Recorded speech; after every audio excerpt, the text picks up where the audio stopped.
पहले आप लोग ये वीडियो देखिए, फिर उसके बारे में मैं নন ভায়োলেন্স, জীবিত প্রাণীকে হত্যা করা যাবে না। যদি একজন মানুষ কোন রকম প্রাণী হত্যা না করে টিকে থাকতে পারে, আমি সেটার পক্ষে আছি।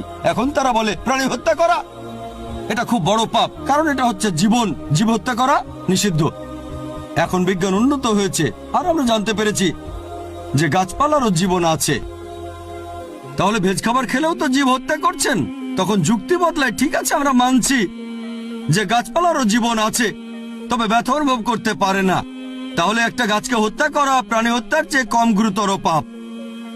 আচ্ছা, তর্কের খাতিরে মানলাম, কিন্তু এখন বিজ্ঞান বলছে আমরা মানুষরা যে শব্দ শুনতে পাই তার কম্পনাঙ্ক 20 সাইকেল পার সেকেন্ড থেকে 20,000 সাইকেল পার সেকেন্ড, এর নিচে বা উপরে হলে আমরা শুনতে পাই না। বর্তমানের বিজ্ঞান বলে যে গাছপালা কান্নাকাটিও করে, কিন্তু সেটা মানুষ শুনতে পায় না।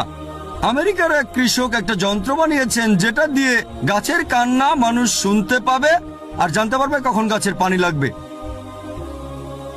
তখন হয়তো বলবেন, আচ্ছা ঠিক আছে মানলাম যে গাছপালা যন্ত্রণা অনুভব করতে পারে, তবে এদের 2 বা 3টা ইন্দ্রিয় কম আছে, তাই গাছপালা হত্যা করা কম গুরুতর পাপ পশু পাখি হত্যার চেয়ে তাদের ইন্দ্রিয় 5টা। আচ্ছা, তর্কের খাতিরে এটাও মানলাম যে গাছপালা 2টো ইন্দ্রিয় কম থাকে পশু পাখির চেয়ে।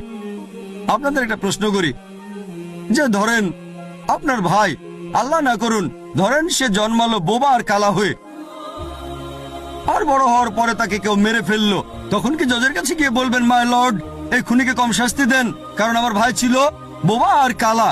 এভাবে বলবেন? আপনি জজকে বলবেন তাকে বড় শাস্তি দেন, আমার ভাই ছিল মাসুম, সে শুনতো না, বলতে পারতো না।